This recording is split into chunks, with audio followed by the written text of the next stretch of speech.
In 1941, the British High Command looked at the North African desert and felt comfortable. They had the numbers, they had the tanks, they had the supply lines. They were fighting a textbook war. But their enemy was not reading from the textbook. Erwin Rommel did not just fight the British Army in North Africa, he psychologically dismantled them. He didn't care about secure supply lines. He didn't care about standard operating procedures. And he certainly didn't care that he was outnumbered. To the British soldier, he became a boogeyman. To the German High Command, he was a loose cannon they couldn't control.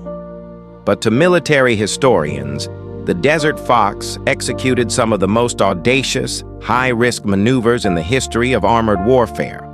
How exactly did a commander who was constantly starved of supplies and vastly outnumbered consistently shatter Allied armies?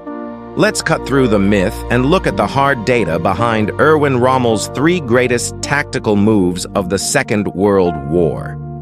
Before there was the Desert Fox, there was the Ghost Division.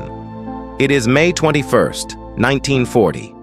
The German Blitzkrieg is tearing through France, but at a town called Arras, the British launch a desperate heavy armored counterattack aimed straight at the flank of Rommel's 7th Panzer Division. The British attack with 74 tanks, including 16 Matilda IIs. The Matilda II was a monster for 1940. Its frontal armor was so thick that standard German 37mm anti-tank guns were useless. The shells literally bounced off. The British tanks crashed through the German lines. German infantry panic. The Matildas are rolling right over the anti-tank positions, crushing the crews. Rommel's division is on the verge of being cut in half. A normal commander would order a retreat to reorganize. Rommel orders his heavy anti-aircraft guns to lower their barrels. These were the legendary 88mm flak guns. They were designed to shoot down high-altitude bombers. Rommel improvised, turning them horizontally to fire over open sights at the British tanks. The result was devastating. The high-velocity 88mm shells punched straight through the invincible Matilda armor. Rommel ran from gun to gun, personally directing the fire of his artillery. The British attack was shattered.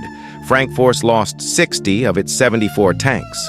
Rommel's division lost nearly 400 men, 4 times what they had lost in the entire invasion so far. But his split-second improvisation saved the German flank, and in doing so, changed armored warfare forever. The 88mm gun would become the deadliest tank killer of the war. Before we get to the move that made Rommel a legend in the desert, if you enjoy this kind of detailed tactical breakdown, make sure to hit subscribe. There is a lot more military history on the way. By May 1942, the British 8th Army had dug in behind the Gazala Line, a massive 40-mile stretch of minefields and fortified boxes stretching from the Mediterranean deep into the desert. The British had the advantage in everything.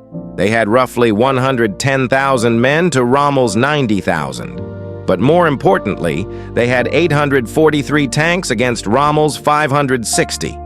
A frontal assault was suicide. So on the night of May 26th, Rommel initiated Operation Venice. He ordered Italian infantry to attack the northern front line as a decoy, even using trucks equipped with aircraft engines to kick up massive dust clouds to fake a tank charge. Meanwhile, Rommel took his entire mechanized force, 10,000 vehicles, on a massive, sweeping right hook deep into the open desert, completely bypassing the southern edge of the British minefields at Bir Hakeim. It was a brilliant flank, but it almost destroyed him. Rommel advanced too far, too fast. He found himself trapped behind British lines in an area known as the Cauldron. He was surrounded by British armor, cut off from his supplies, and his tanks were running on empty. By military logic, he was beaten. Instead of surrendering, Rommel attacked backward. He ordered his tanks to attack the British minefields from the rear, tearing a hole through them to re-establish a supply line. Then, utilizing his anti-tank screen, he lured the British armor into piecemeal counterattacks.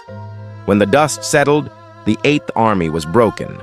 The British lost over 1,100 armored vehicles and suffered 50,000 casualties, including 33,000 captured when the fortress of Tobruk fell shortly after.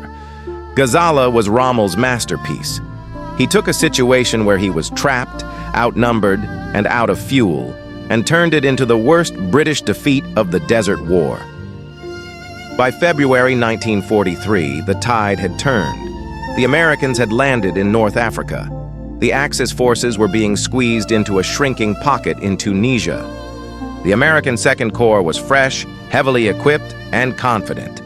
They were holding a 2-mile-wide gap in the Atlas Mountains known as Kasserine Pass. Rommel looked at the green American troops, looked at his own exhausted, undersupplied veteran panzer divisions, and decided to teach the Americans a lesson they would never forget.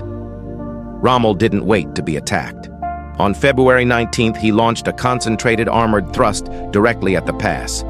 The tactical execution was brutal. The veteran German infantry infiltrated the high ground under the cover of darkness and fog, while the panzers drove hard up the valley floor. The American defense collapsed. Rommel's forces didn't just break the line, they pushed the United States Army back 50 miles. The numbers tell the story of the shock. In a matter of days, the Americans suffered over 6,000 casualties, including 3,000 taken prisoner. They lost 183 tanks, over 600 vehicles, and 200 artillery pieces. Rommel was eventually forced to pull back due to a lack of supplies and Allied reinforcements, but Kasserine Pass proved his ultimate tactical philosophy. Aggression is the best defense. Erwin Rommel never commanded the massive resources of a Zhukov or an Eisenhower. He fought a war of scarcity. But his tactical habits, improvising heavy weapons, executing sweeping flanks that ignored supply lines, and choosing violent, unexpected aggression when cornered, allowed him to punch massively above his weight class. He lost his war, but he cemented his legacy as a commander who moved faster than his enemies could think. Thank you for watching. Which commander's tactical moves should we break down next? Let me know in the comments below.